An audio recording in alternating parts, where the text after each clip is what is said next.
कोन आणि त्रिकोण मोजणे हे घटक पाहणार आहोत। अशा आकृत्या आल्यानंतर आपण काही ट्रिक वापरायच्या असतात। जर आपण ट्रिक वापरल्या नाही तर आपल्याला हे मोजत बसणं फार त्रासदायक असतं आणि त्रासदायक असून सुद्धा आपल्याला त्यातलं उत्तर चुकण्याची शक्यता जास्तीत जास्त असते। पाहूया, आपल्याला म्हटलंय या आकृतीत एकूण किती कोन आहे। जर आपण 1 बाय 1 मोजत गेलो तर आपल्याला खूप वेळ जाईल आणि म्हणून आपण याला नंबरिंग करायची 1 2 3 4 असे नंबरिंग केल्यानंतर आपण त्यांची ऍडिशन बेरीज करूया। 1 + 2 + 3 + 4 इज इक्वल टू काय येईल बेरीज 2 आणि 1 3 आणि 3 6 आणि 4 10। या आकृतीमध्ये एकूण कोन किती आहेत 10। असं पाहिलंस तर आपल्याला सरळ वाटतंय 4 कोन आहेत, हा 1 2 3 4, परंतु परत या दोघांचा मिळून 1 होईल, परत या दोघांचा मिळून 1 होईल, या दोघांचा मिळून 1 होईल, 4 ते परत हा 1 5 हा 6 हा 7, त्यानंतर परत या तिघाचा मिळून 1 होईल 8, परत इकडच्या तिघाचा मिळून 1 होईल 9 आणि संपूर्ण मोठा सगळा मिळून 1 होईल 10। परंतु एवढं मोजत बसायला आपल्याला परीक्षेत वेळ नसतो, म्हणून आपण ट्रिक काय वापरली, त्याला सिरियली नंबरिंग दिलं आणि त्या नंबरची एकूण टोटल केली की आपल्याला या आकृतीतील कोणाची संख्या मिळते। आता या आकृतीमध्ये त्रिकोणाची संख्या आपल्याला काढायची आहे। इथं सुद्धा सेम टेक्निक आहे।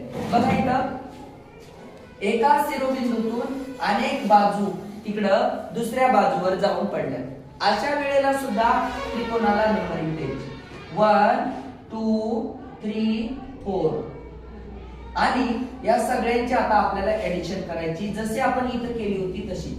1 + 2 + 3 + 4 इज इक्वल टू किती बेरीज येईल ती करा। 1 + 2 3 3 + 3 6 6 + 4 10। म्हणून या आकृतीमध्ये एकूण त्रिकोण 10 आहे। कधी कधी अवघडात जाऊन अजून आपल्याला ते दुसऱ्या प्रकारची आकृती त्रिकोण मोजायला देतात। बघा, समोर लक्ष द्या।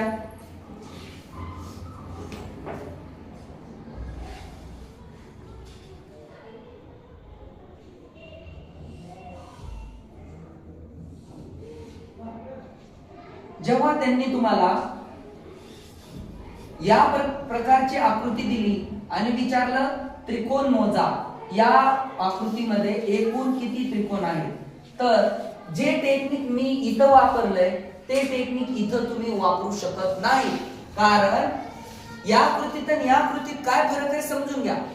या आकृतीत एकाच शिरोबिंदू मधून सगळ्याच बाजू निघाल्या आणि दुसऱ्या बाजूवर जाऊन पडल्या, इथं मात्र तसं नाही। बघा, या शिरोबिंदू मधून सुद्धा काही बाजू येऊन इकडे पडल्या, तसंच याही शिरोबिंदूतून येऊन काही बाजू तिकडे गेल्यात। म्हणजे थोडक्यात या मोठ्या त्रिकोणाचे 2 वेगळ्या हिस्सात विभागणी झाली। इथून एवढा एक वेगळा हिस्सा आहे ज्याच्यामध्ये रेषा तिरप्या इकडे गेल्यात, हॉरिझॉन्टल गेल्यात, आणि इथून इकडा वरचा भाग एक वेगळा ज्याच्यामध्ये रेषा उभ्या आल्यात। अशा वेळेला काय टेक्निक वापरायचंय ते बघा।